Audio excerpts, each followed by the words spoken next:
초대교회인 예루살렘 교회나 안디옥 교회는 복음의 핵심을 어디에 두었을까요? 사도들의 선교와 메시지의 중점은 베들레헴이 아니라 골고다였습니다. 예수님의 탄생이나 생애가 아니라 예수님의 죽으심이었고, 예수님의 모범이 아니라 예수님의 대속이었고, 예수님의 가르치심이 아니라 예수님의 속죄하심이었습니다. 그래서 사복음서에 예수님 33년 생의 마지막 3년 공생의 기록 중에 그 3년 마지막 한 주간, 이 고난 주간의 기록이 3분의 1을 차지합니다. 마가복음은 5분의 1을 차지하죠. 가장 중요하게, 가장 세밀하게 취급하고 있습니다. 오늘부터 한 주간은 예수님이 우리의 죄를 대속하셔서 십자가를 지시기 위하여 고난당하신 것을 묵상하고 감사하는 그런 특별 주간입니다. 이 고난 주간은 1년 중에 가장 경건한 기간으로 특별히 기도하는 것에 힘을 쓰는 것이 세계적인 교회들의 같은 목적이고, 그래서 우리 교회도 특별 기도 기간으로 지키는 것이죠. 그런데 이 사탄은, 비롯한 이 어둠의 사람들은 이것을 중요하게 취급하지 않으려고 합니다. 왜냐하면 영적으로 어둡기 때문에. 베다니의 마리아가 예수님의 발에 옥합을 깨고 향유를 부었을 때 그것은 마리아도 모르는 예수님의 죽으심, 그 고난을 기념하는 행동이었습니다. 그런데 가룟 유다는 오히려 못마땅하게 여기고 책망하고 방해를 했던 것을 우리가 알 수가 있습니다. 여러분, 예수님을 누가 죽였습니까? 물론 우리의 죄값으로 우리가 죽인 것인데, 직접 그 현장에 가보면 유대인들이 죽였습니다. 그 사람들이 선동했습니다. 이상하잖아요. 세계 모든 민족 중에 유일하게 하나님의 선택받은 이스라엘 백성이 그들이었습니다. 그들은 아브라함, 이삭, 야곱의 혈육 자손입니다. 다윗이 조상입니다. 가장 율법을 지키고 가장 하나님을 어떤 민족과 달리 믿어왔고 믿는다고 자타가 공인하는 그 유대인들이 죽여라! 십자가로! 외치면서 선동을 하고 살기등등하게 무섭게 예수님을 사형틀로 끌고 가게 한 그 장본인인데, 왜 그들이 하필이면 예수님을 그렇게 했을까? 그들은 십자가의 의미를 몰랐습니다. 이 대속이라는 하나님의 뜻을 몰랐습니다. 이 바른 진리가 없고 바른 믿음이 없는 곳에는 시기, 질투, 무서움, 살인, 악함이 가득한 이 사단의 세상이에요. 빌라도가 재판할 때 유대 많은 무리들에게 질문을 하죠. 명절이면 한 사람 놓아줄 수 있는데 이 유명한 살인자 바라바를 놓아주랴? 안 그러면 너희가 그리스도라는 예수를 놓아주랴? 두말할 것 없이 유대인들은 바라바요! 바라바를 놓아주십시오. 그래? 그러면 그리스도라고 하는 예수를 내가 어떻게 하랴? 십자가에 죽여야죠. 왜 그러냐? 무슨 악한 일 했느냐? 십자가로 죽이시오. 이유여야 없이 죽이라는 거예요. 그래서 재판 책임을 맡은 빌라도가 대야의 물을 떠다가 와서 무리들 앞에서 공개적으로 손을 씻으면서 이 사람의 피에 대하여 나는 무죄하다. 그러면서 이 사람의 피에 대하여 너희가 당하라. 그랬더니 유대인들이 뭐라고 했는지 아세요? 다 대답하여 이르되 그 피를 우리와 우리 자손에게 돌릴지어다. 무서운 말을 했던 거예요. 그 피 흘린 죄값을 우리가 받겠다는 거예요. 자, 주 69년에 베스파시안 장군이 로마 황제가 됩니다. 그리고 그 다음에 타이투스라는 군 장관을 예루살렘에 정복 명령을 보내고 파송하죠. 그 타이투스 장군은 예루살렘 성을 포위합니다. 그런데 유대인들은 어디 우리를 감히 하면서 바깥에 있는 유대인까지도 다 합세해서 유월절 지키기 위해서 모였던 거예요. 그런데 로마 군인은 성벽을 뚫어버리고 집집마다 다니면서 유대인들을 죽이고 온 도시를 닥치는 대로 파괴하고 돌 하나가 돌 위에 남지 않을 정도로 깡그리 무너뜨립니다. 그때 역사가 조세푸스의 역사서를 보면 그때 죽임당한 유대인이 100만 명이 넘었다고 했습니다. 이 포위 공격에서 아주 그대로 죽었고 수만 명이 포로로 끌려갔습니다. 죽여라!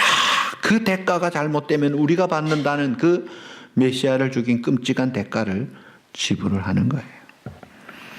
여러분, 유대인들은 누구보다 하나님을 아는 자들이고 율법을 가진 자들이고 제사를 드렸던 그들의 조상이 좋았던 그런 자손인데 도대체 왜 이러느냐 이거예요. 그들 앞에 우리 자신의 마음에 손을 얹고 한번 살펴보십시오. 내가 내 나름대로 교회 열심히 다니고 알고 있고 또 우리 아버지도 할머니도 누구도 신앙생활했고 이런 조상들도 있고 그럼에도 불구하고 진리를 깨닫지 못하면 바른 믿음을 갖지 못하면 탈선합니다. 바른 진리를 깨닫지 못하면 기복주의로 빠집니다. 물론 이 세상에 병 고침 받고 물질 참 풍성하게 되는 것도 하나님의 축복이지만 그것은 그림자요. 진짜 축복은 그게 아니에요. 근데 그것만이 단줄로 빠지면 그건 아니에요. 또 신비주의로 빠져가지고 말씀 제쳐두고 환상 보고 꿈 계시 찾겠다고 기도원에 다니고 산에 다니고 아주 약쟁이가 돼가지고 이상한 행동을 하는 신비주의자들. 진리를 바로 깨닫지 못해서 혼합주의로 세속주의로 그래서 아주 더러운 냄새가 나고 향내가 나는 게 아니라 악취가 나는 그런 삶을 살면서도 입은 살아가지고 나는 잘 믿는다고 생각하는 이런 세속주의 크리스찬이 될 수 있고 때로 잘못 빠지면 아예 이단으로 빠지기도 합니다. 그러니까 바른 진리를 깨닫지 못하고 바른 복음을 믿고 지키지 못하면 얼마든지 타락할 수 있다는 것이 그 율법을 아는 그 유대인들이 그 짓을 하는 것을 볼 때에 우리가 반면 교사의 경고를 받을 수가 있습니다. 하나님께서 모든 사람이 죄인이기에 다 죄값을 치르고 죽어야 하는 이 죄악 세상에 둘째 아담으로 보낼 때 그 둘째 아담은 인간의 부정모열에 아담의 원죄를 받은 그 조상에 물려가는 그 죄 책임과 오염을 가지고 태어나면 안 되는 거예요. 그리고 한 사람에 의한 죽음이 아니라 하나님이 사람이 되셔서 성령의 감동으로 동정녀 마리아에게 잉태하여 이 땅에 오신 그 주님, 완전한 사람으로 오시고 완전한 하나님이 되신 그분이 죄가 없으셔야 대속을 할 자격을 가진 자가 되는데 그 자격 있는 예수님만이 구약의 수많은 약속된 메시아의 그 약속을 성취하신 그분이 정확하게 오셔서 우리의 모든 죄값을 확실하게 담당하시고 죄를 알지도 못하시는 분이 하나님의 저주를 받으며 저주의 나무에 달려 죄값의 처형을 받으신 거예요. 그리고 받으신 죄값은 확실한 죄값으로 죽음의 값이었지만 예수님은 죄가 없으셨고 우리 죄를 대신 갚으셨기에 이 어토먼트, 이 대속의 죽음이라. 우리 죄를 리뎀션, 속량해주는, 씻어주는 죽음. 내가 빚을 졌는데 대신 갚아줘서 우리로 하여금 자유케 만드는 그 대속의 죽음을 죽으신 분이 예수님밖에 없어요. 그래서 예수님만이 우리의 유일한 완전한 확실한 나의 구주가 되심을 믿을 때 그 십자가가 의미가 있고 그 능력이, 그 기쁨이, 그 놀라운 감격과 변화와 치료와 회복이 오늘 우리의 삶에 나타나는 겁니다. 이 확실한 신앙 고백이, 확실한 우리의 진리의 깨달음이 있어야 되는 거예요. 여러분, 십자가를 이렇게, 사람이 달린 십자가가 커요. 조그만 십자가가 아니에요. 큰 십자가를 이렇게 보면 무슨 생각이 나나요?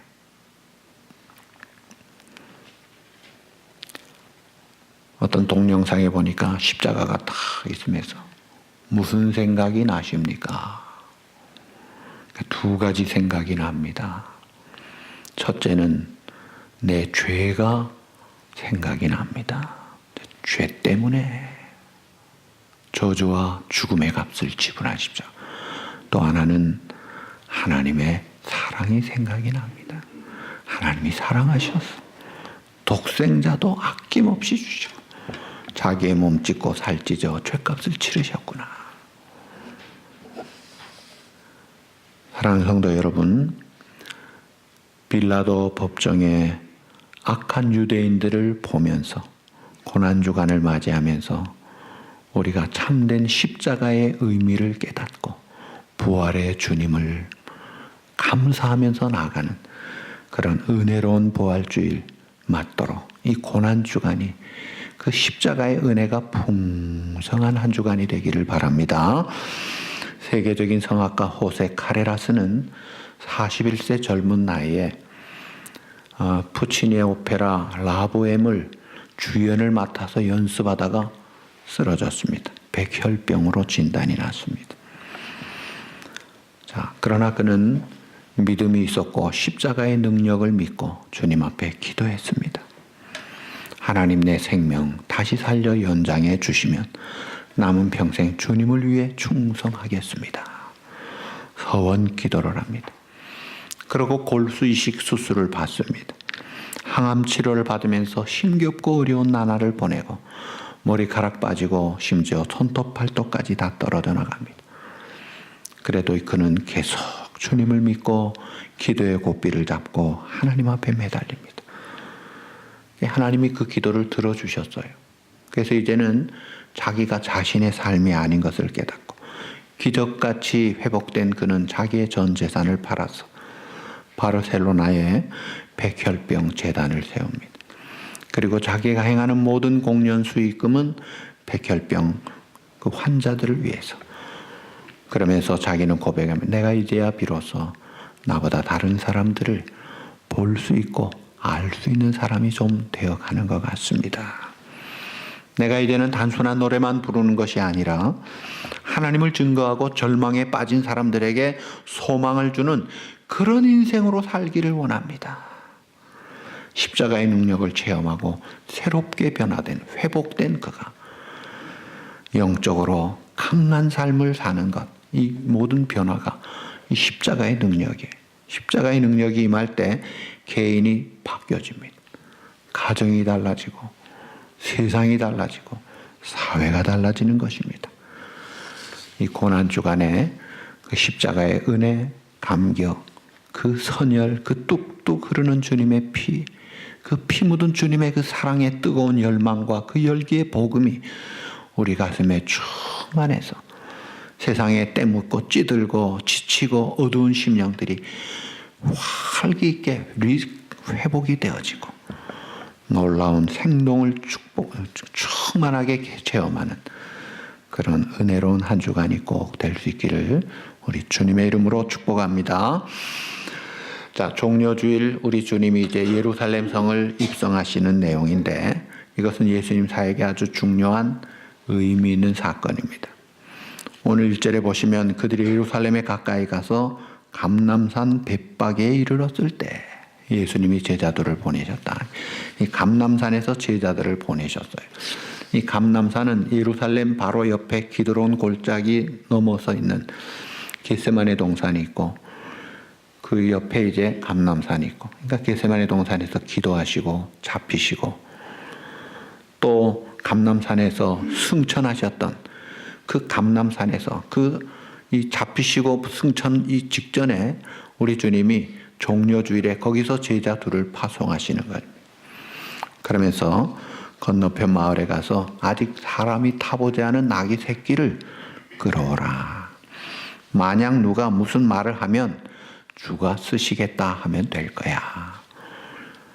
이것은 주님께서 이미 다 예비하신 것이었어요. 그 주인을 찾아서 예비한 게 아니라 구약 성경에 메시아에 대한 약속을 성취하게 하는 그런 메시지를 주신 것이죠. 그 예수님 명령 따라서 제자들이 가보니 하나님이 예비하신 나귀 새끼가 있었습니다. 이 나귀 새끼 사람 태워본 적이 없는데 얼마나 어색하겠어요. 얼마나 힘들겠어요. 얼마나 맞지 않겠어요. 볼품도 없겠죠. 그 나귀 새끼를 타시고 예수님이 예루살렘에 입성하시는데 그때 많은 사람들이 겉옷을 깔고 나뭇가지를 깔고 종려가지를 막 흔들면서 예수님의 길 앞에 막 환호하면서 환영을 하는데 그 당시의 풍습으로 땅에 옷과 나뭇가지를 깔아주는 것은 이 왕의 행차, 왕의 등극 때 행해지는 관습이었습니다. 열왕기하 9장에 나옵니다. 그리고 종려나무는 보통 승리의 상징으로 왕이 지나가는 길에 펴놓거나 들고 흔드는 것이었어요. 그리고 9절 10절에 보니까 사람들이 예수님 무리 앞뒤로 막 따랐다고 했어요. 그들을 많은 사람들이 따랐는데 어린아이들만 있는 게 아니라 많은 어른들이 따랐는데 그 중에는 소경 바리머의 그 눈 고치는 현장을 본 사람들이 있었고 또 그 2km 떨어진 베다니에서 썩어 냄새나는 나사로의 시체를 살린 우와 세상에 이런 일이 있을 수가 그 기적을 본 사람도 있었고 예수님의 가르치심을 듣고 참 기가 막힌 예수님의 그 기적이나 교훈을 깨닫고 너무 감격해서 예수님을 좋아했던 그런 사람들이었습니다. 그런 사람들이 새끼 나귀를 타고 입성하시는 예수님을 찬양하며 환호하는데 그 환호하는 내용이 9절 10절에 나옵니다. 앞에서 가고 뒤에서 따르는 무리가 소리 높여 이르되 호산나 다윗의 자손이여. 이 다윗의 자손이여라는 말은 메시아를 통칭합니다. 주의 이름으로 오시는 이여. 시편 118편 26절 메시아를 향한 말입니다. 우리의 왕이여, 우리의 메시아여, 우리의 구세주가 되시는 그 주님이여 하면서 기쁨으로 환호하면서 가장 높은 곳에서 호산나, 호산나 세이버스, 우리를 구원해 주십시오. 이스라엘 백성들은 할렐루야와 같이 많이 부르는 거예요. 한국 사람들이 많이 하는 만세와 같은 의미예요. 자, 이렇게 기쁨으로 앞뒤에서 많은 사람들이 막 즐겁게 막 흥이 나고 막 흥분이 되어 가지고 예수님을 메시아로 막 환영하고 환영하는 모습이에요. 자, 그런데 우리가 오늘의 본문을 좀 더 정확하게 잘 이해하기 위해서 몇 가지 살펴볼 것이 있어요. 먼저 예수님은 이 예루살렘 입성을 지금 공개적으로 하신 거예요. 그전에는 예수님이 기적을 행하시고도 알리지 말아라. 그리고 예수님이 떠들고 다니지 않으시고 소문내는 걸 싫어하시고 숨어 다니셨고 조용히 다니셨어요. 은밀하게 행하신 것이 훨씬 많습니다. 그런데 이제는 아주 공개적으로 사람들 앞에서 도전적으로 공격적으로 적극적으로 자발적으로 주도적으로 행하시는 거예요. 그리고 그 모습이 이 왕의 행렬 같은 승리의 영광의 행렬이에요. 바로 그 다음 날부터 고난주간이요 잡혀서 죽는 저주의 십자가 달리는 죽음의 사건이 앞에 있는데 주님은 지금 승리의 환호를 받고 영광의 길을 가시는 거예요. 그 주님의 그 승리의 행진, 승리의 입성, 그 승리는 우리가 생각하는 승리와 다릅니다. 우리가 생각하는 승리는 권투 시합을 할 때 상대방을 어떻게 이겨야 잘 이겼다 그래요?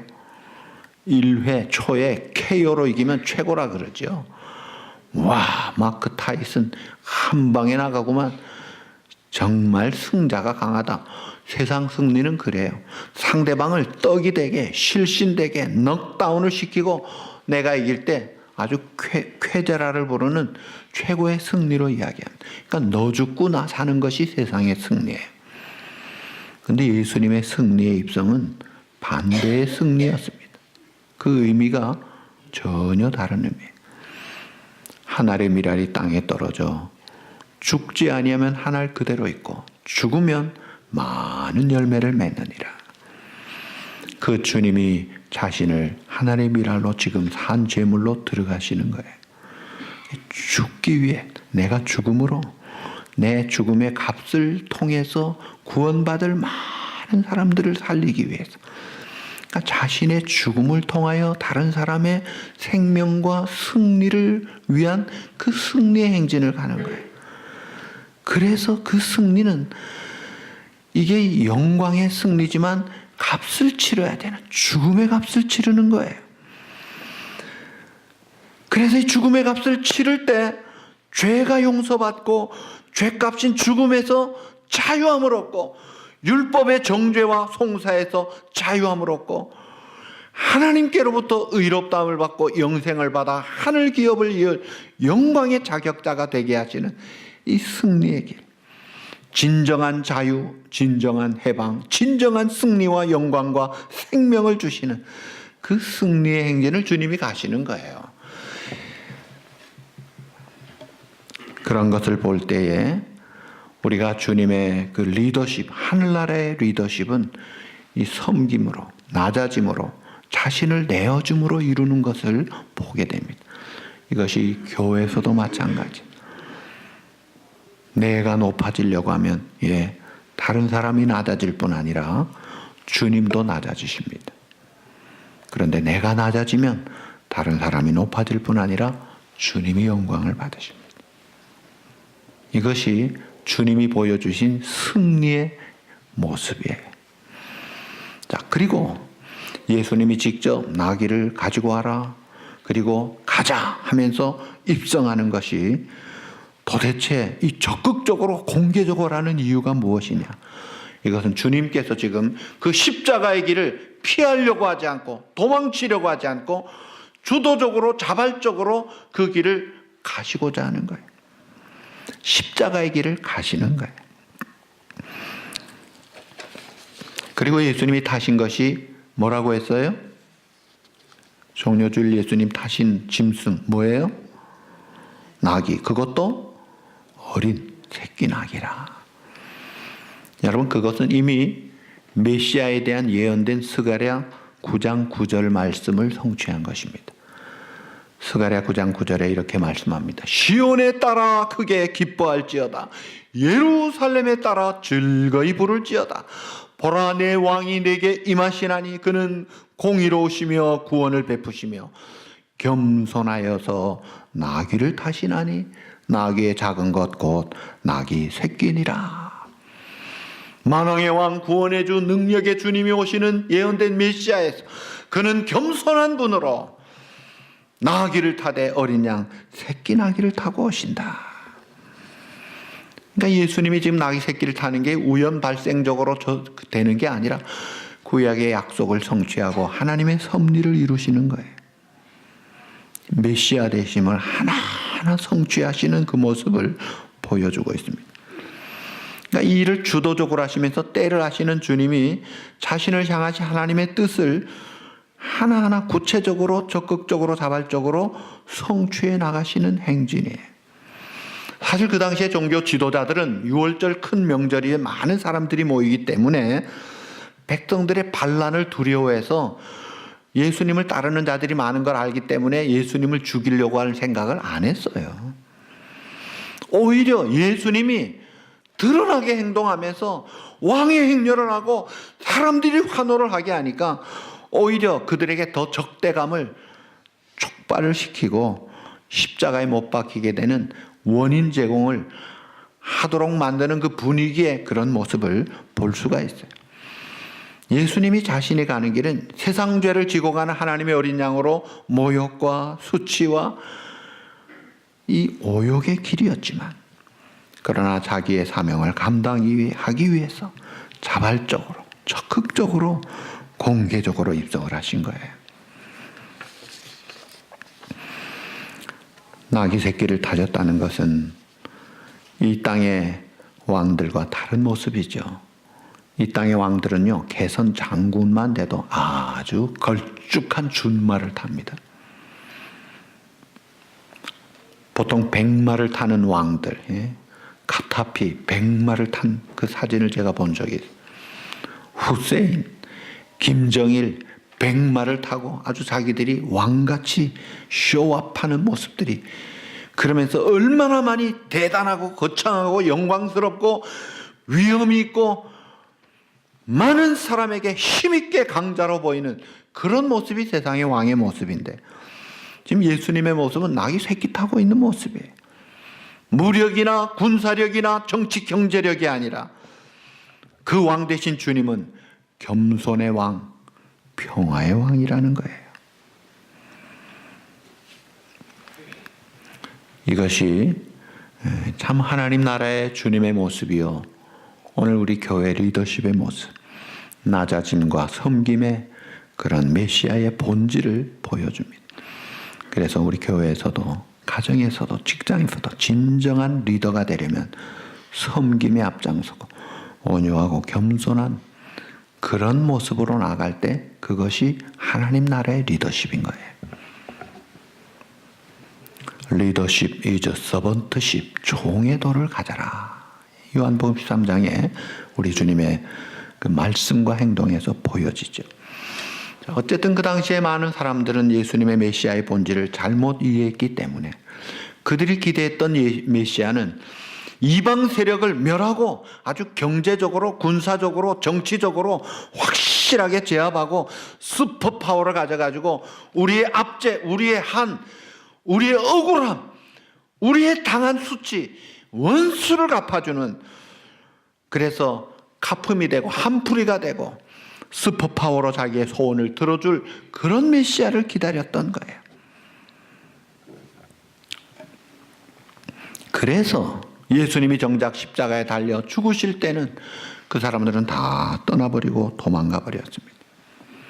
아마 종려주일에 예수님을 환호했던 사람들 중에 예수님을 십자가에 못 박아고 고함 지르는 무리 속에도 사람들이 있었을지 모르겠어요.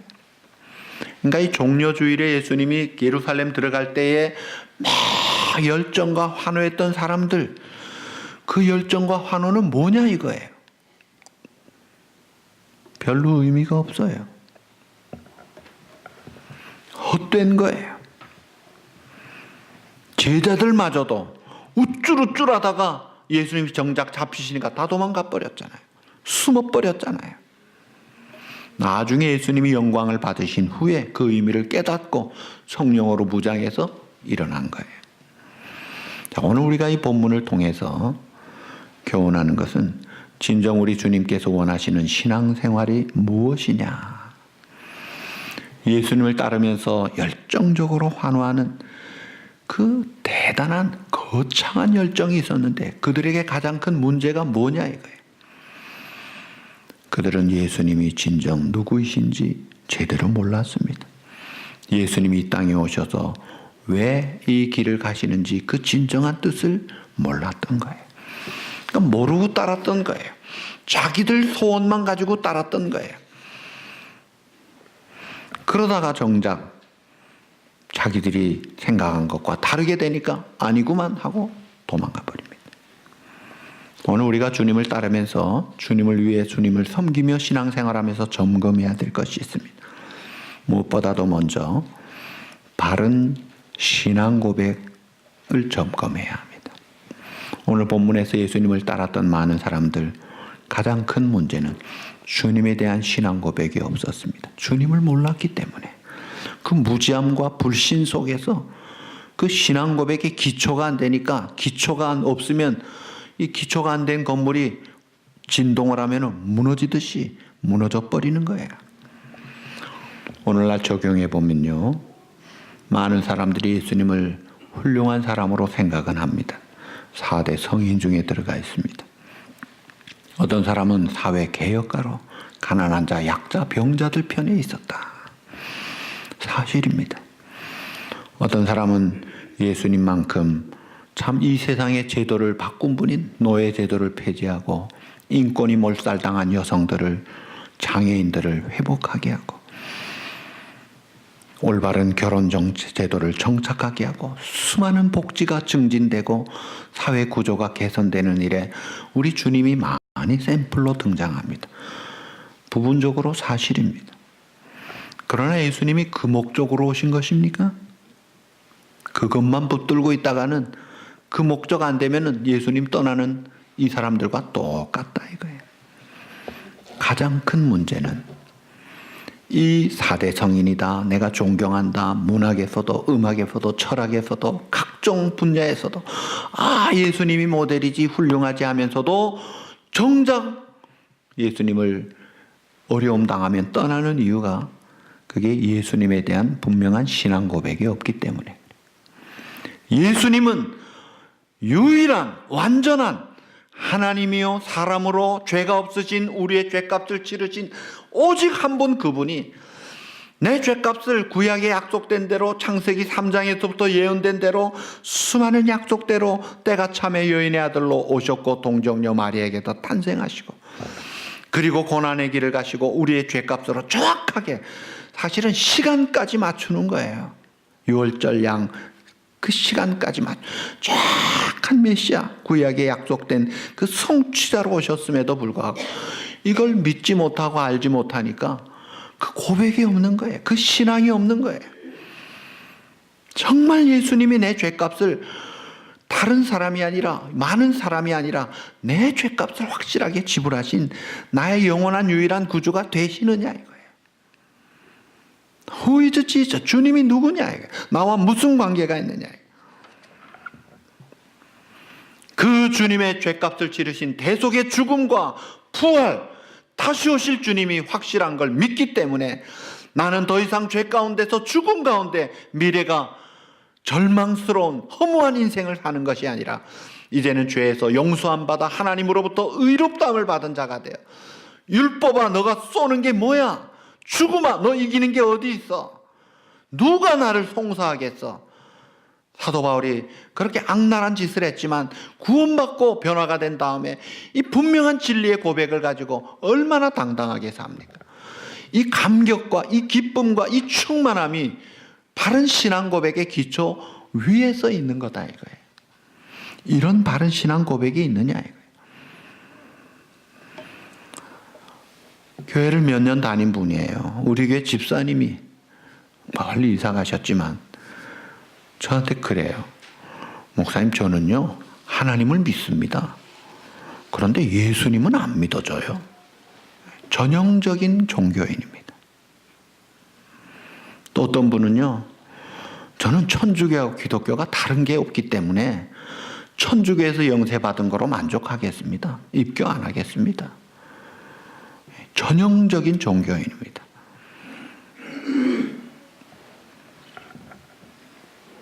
예수님이 하나님이 아니에요. 그런 분들에게는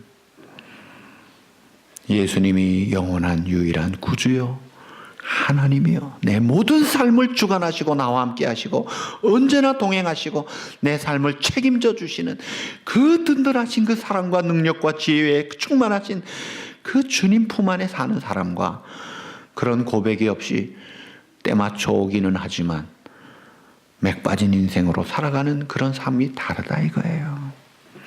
이 교회 바깥이 아니라 교회 안에서도 바르게 이해하지 못할 때 참 이런 엉뚱한 길에 서 있는 사람들이 생각보다 많습니다. 여러분 자신은 어떻습니까? 한번 점검을 해보십시오. 신앙생활의 획기적인 전환점, 터닝 포인트는 예수님이 나의 유일한 완전한 확실한 구원자가 되시고 그분이 나의 하나님이요 내 모든 삶을 확실하게 책임지고 맡아주실 살아계신 하나님이라는 것을 믿고 고백하는 그 신앙의 기초가 있을 때 출발하고 그때부터 신앙의 획기적인 변화는 시작이 되는 것입니다. 그렇게 시작을 해도 미지근한 사람들이 있는데 그런 고백마저 없다면 출발도 안 된 거 아니냐 이거예요. 가장 중요한 첫 번째 1차적인 점검이 우리 자신에게 온전한 신앙 고백이 있어야 되는 거예요. 그리고 더 나아가서 이제 하나님이 기뻐하시는 신앙생활하기 위해서 우리의 열정을, 우리의 봉사와 기도를 점검해 볼 수 있어야 합니다. 자, 그 당시에 사람들의 삶은 예수님의 삶과는 아주 대조를 이루고 있습니다. 여러분, 종려주일의 사람들이 뿐만이 아니라 오병이어나 많은 기적을 행했을 때나 사람들이 아주 주님을 엄청난 열정으로 환영했습니다. 막 왕세우자 그러고 막 얼마나 좋아했습니까? 그 이유가 뭐예요? 현실 문제 해결해 주니까, 자기 애로사항을 알아주니까, 자기 한을 풀어주니까 전부 자기 뜻 소원 성취가 목적이에요. 그런데 정작 주님께서는 내 뜻을 행하려 온 것이 아니라 아버지의 뜻을 행하려 왔노라. 이것이 내 생의 최고의 유일한 목적이다. 그래서 베드로가 대제사장 종의 귀를 자를 때, 베드로야, 칼을 집에 꽂으라. 너 이런 식으로 해가지고 하나님의 뜻이 어떻게 이루어지겠느냐? 하나님의 뜻이 이루어진다는 여기에 최고의 목적이 있기 때문에 내가 죽고 사는 게 문제가 아니야. 지금 잡혀가느냐 안 잡, 그게 문제가 아니야. 하나님의 뜻이 이루어지는데 너 왜 이래? 하지 마. 그걸 만류하잖아요. 자기를 보호해주는 베드로의 행동을 책망하시잖아요. 왜요? 하나님의 뜻이 최고인데 유일한 자기의 생애 목표고 여기에 생애를 걸고 최선을 다하는 주님. 오늘날 교회 안에도 열정으로 아주 기쁨으로 교회를 섬기는 분들이 있습니다만은 때로 이 진정한 주님의 뜻을 모르고 혹 내 인간적인 열정과 내 기쁨과 내 만족과 내 목적을 위한 열정에 사로잡힐 수도 있다는 거예요. 여기 오늘 본문에 그 사람들이 바로 그 사람들이에요. 그래서 자기 만족이 안 이루어지면, 수틀리면 그만 토라져 버리고 자기 삶에 어려움이 생기고 그냥 경제적으로 무슨 문제가 생기고 하면 열정이 식어져 버립니다. 언제 그랬느냐는 듯이. 여러분, 그것은 주님이 기뻐하시는 그런 우리들을 향한 열정이 아니에요. 주님께서 기뻐하시는 열정은 분명합니다. 하나님의 뜻을 깨닫고 그 뜻을 이루기 위한 열정, 이것을 원하시는 겁니다. 그럴 때 바른 신앙 고백에 의해서 하나님의 뜻을 이루기 위한 열정을 가지고 날 때 우리의 신앙생활은 바른 자세에서 바른 방향으로 놀랍게 힘있게 열정을 계속해서 추진해 갈 수가 있는 것입니다. 내 뜻대로 마옵시고 아버지의 뜻대로 행하시옵소서. 여러분, 우리 기도를 점검해 보십시오. 우리의 기도에 있어서 가장 중요한 것은 나의 뜻과 나의 소원을 이루어 내 자식 문제, 내 가정 문제, 이런 것을 이루는 것은 일단 2차적이라. 더 중요한 기도의 뜻은요, 나를 향하신 하나님의 뜻이 이루어지는 것입니다. 그게 무엇입니까? 주기도문에서도 아버지의 뜻이 이루어지기를 원합니다. 이걸 구하는 게 이게 기도예요. 근데 많은 사람들이 신앙생활의 최우선 목표가 당장의 급한 문제, 특별히 중요한 자식 문제, 자기의 어떤 목적하는 바가 이루기를 원해서 주님을 찾습니다. 하나님이 기뻐하시는 것이 무엇인지를 생각하지 않고 자기의 소원이 하나님의 뜻인 줄 알아요. 그러나 하나님이 기뻐하시는 신앙생활은 내 소원 성취가 아니고 성숙한 신앙인일수록 자기 문제에 집착하지 않습니다. 성숙한 신앙생활일수록 세상 바람 파도에 요동을 많이 하지 않습니다. 그런데 관심보다는 어찌하든지 주님의 뜻이 이루어져야지, 주님이 영광을 받으셔야지, 주님의 나라가 이루어져야지. 왜냐하면 그것이 최고거든요. 그것이 궁극적으로 승리하거든요. 그것이 모든 것을 잘되게 하고 그것이 마스터키가 되거든요. 주님이 영광을 받으셔야 하나님의 나라가 임할 때 모든 것이 합력의 선을 이루고 아름다운 결과를 이루는 거예요. 말씀을 맺습니다. 우리 주님이 예루살렘 입성하는 종려주일을 맞이하면서 많은 사람들이 주님의 뜻을 알지 못하고 열정을 가지고 환호했지만 다 떠나고 말았습니다. 우리가 열심히 주님을 섬겨야 할 것입니다. 그러나 무엇보다 중요한 것은 주님에 대한 올바른 신앙 고백을 가지고 그 기초 위에서 내 뜻이 아니라 우리들의 뜻이 아니라 하나님의 뜻이 이루어져서 하나님의 통치하시는 하나님의 다스리시는 하나님의 왕 되신 하나님의 나라가 이루어지기를 원하는 이런 열망을 가지고 살아간다면 여러분들의 삶은 하나님이 가장 기뻐하시는 또 하나님의 큰 역사를 이루는 하나님께 영광 돌리는 참으로 복된 생애가 될 것을 믿고 그런 삶의 주인공들이 바로 여러분이 되시기를 주님의 이름으로 축복합니다. 네, 기도하시겠습니다.